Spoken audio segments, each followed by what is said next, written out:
দেখেন কি সুন্দর কালার আসছে। তো বন্ধুরা আসসালামু আলাইকুম, আপনারা সবাই কেমন আছেন? ইনশাল্লাহ আমিও অনেক ভালো আছি। এই তো গরুর পায়া আনলাম আর কি, যেটাকে আমরা কেউ নলা বলে কেউ পায়া বলে আর কি। তো এগুলো আজকে রান্না করব। তো সম্পূর্ণ ভিডিওটা দেখবেন, লাইক করবেন, কমেন্টস করবেন, শেয়ার করবেন, আর আমার রান্নাটা কেমন হয়েছে অবশ্যই জানাবেন। আমার হাজব্যান্ড আবার গরুর হাড্ডিওয়ালা মাংস নেছে, কারণ একেবারে মাংস আবার খাইতে ভালো লাগে না। তো নলার ভিতরে আছে, ক্যালসিয়াম আছে, তার জন্য নিছে। হাড্ডিগুলো দেখেন একদম ফ্রেশ আছে মাংসগুলো।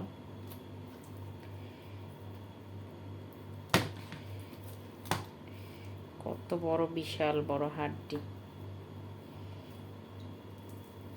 দেখেন। এই যে হাড্ডি এখানে 1 কিলো চলে আসছে। এখানে আছে হাড্ডির সাথে মাংস,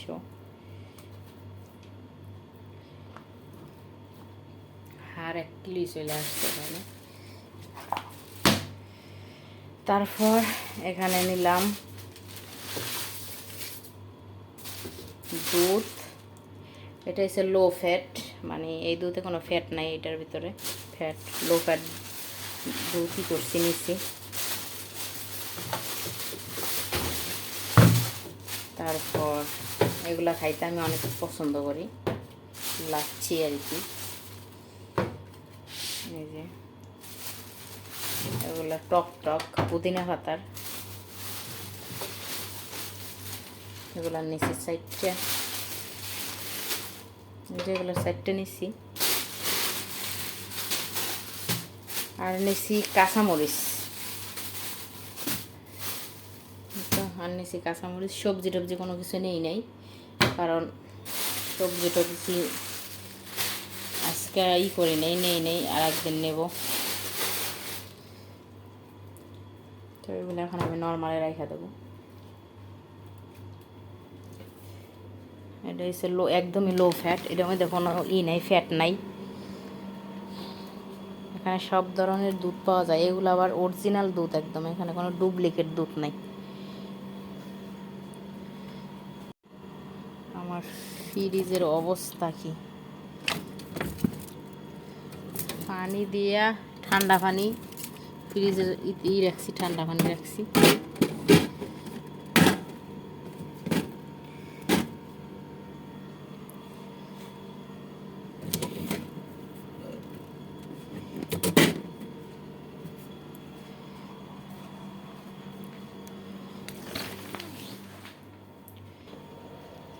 তারপর আরও একটা জিনিস নিছি, সেটা নিছি আইসক্রিম।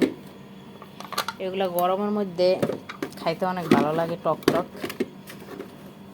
যেহেতু মিষ্টি লাগছেই, আমার খাওয়া বারণ, তাই খাচ্ছি না। আর এগুলো হচ্ছে যাইয়া সব দুধ।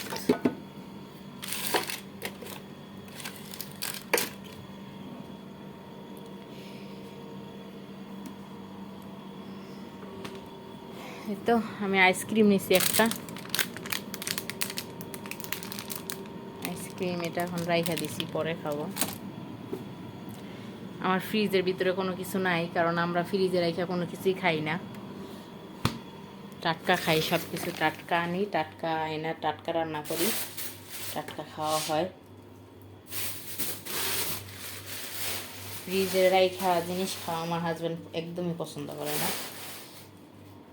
তো এখন আমি পেঁয়াজ টেয়াজ সব কাটা করবো, কাইটে নেবো, রান্না বসাবো রাত্রে করার জন্য, খাওয়ার জন্য।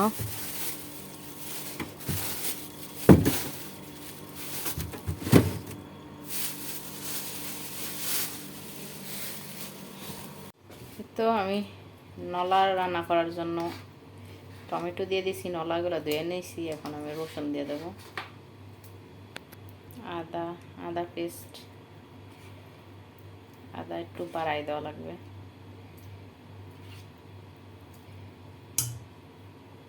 এই তো দেখেন আমি একেবারে সব ধরনের মশলা একেবারে দিয়ে দিছি।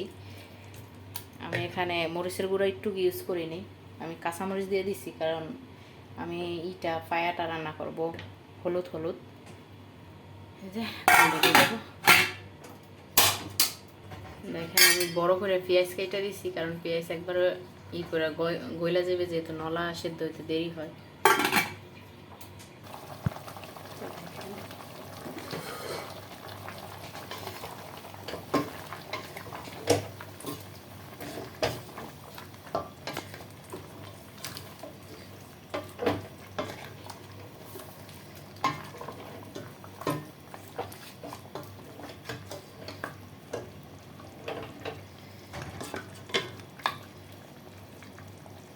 ফার্স্ট নাড়া দিলাম।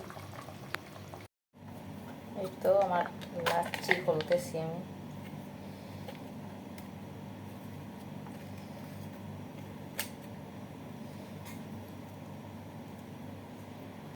টক টক খাইতে,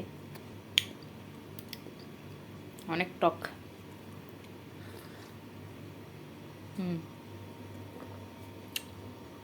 বহুত টক।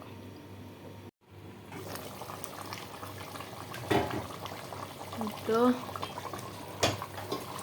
আগেও কষাইতেছি আমি পায়া এগুলা।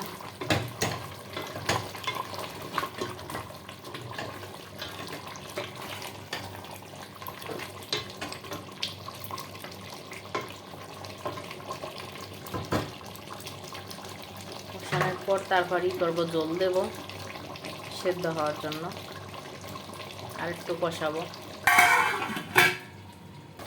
আমি এখানে একটা আলু দিয়ে দেব,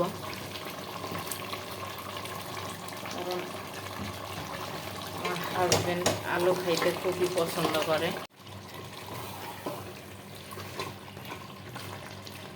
তো আমার কষানো হয়ে গেছে, এবার আমি সেদ্ধ করার জন্য জল দিয়ে দেবো।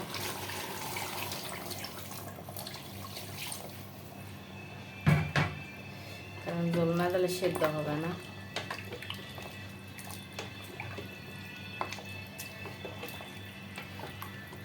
তো আলু দিছি আমি একটা বড় করে খাইতে একেবারে।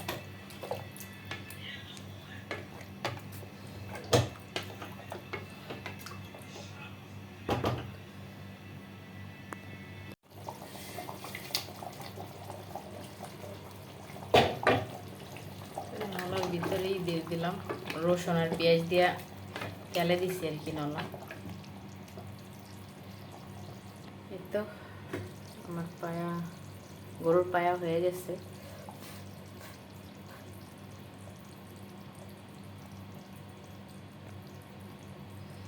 দেখেন কি সুন্দর কালার আসছে। একটু জল রাখছি, কারণ আবার কালকে আবার আরো সেদ্ধ করা লাগবে, আজকে ওরকম সেদ্ধ হয়নি ভালো করে।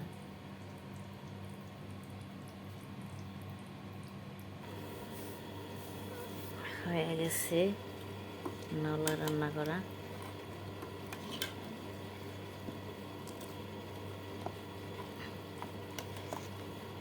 তোমার দেই।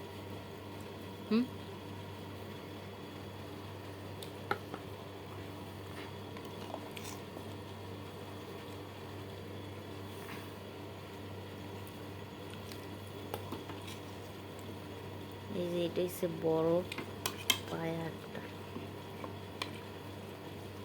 আমি খাইব। বড় একটা নলা,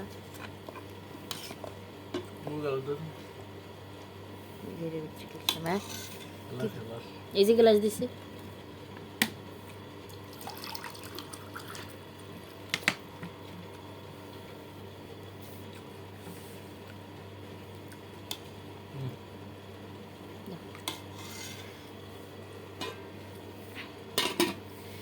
দুপুরে ডাল রান্না করছিলাম পুঁই শাক দিয়া।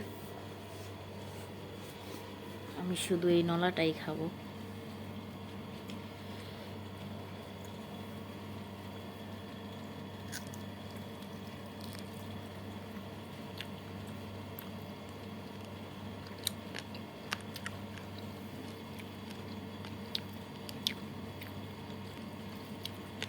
অনেক মজা হয়েছে।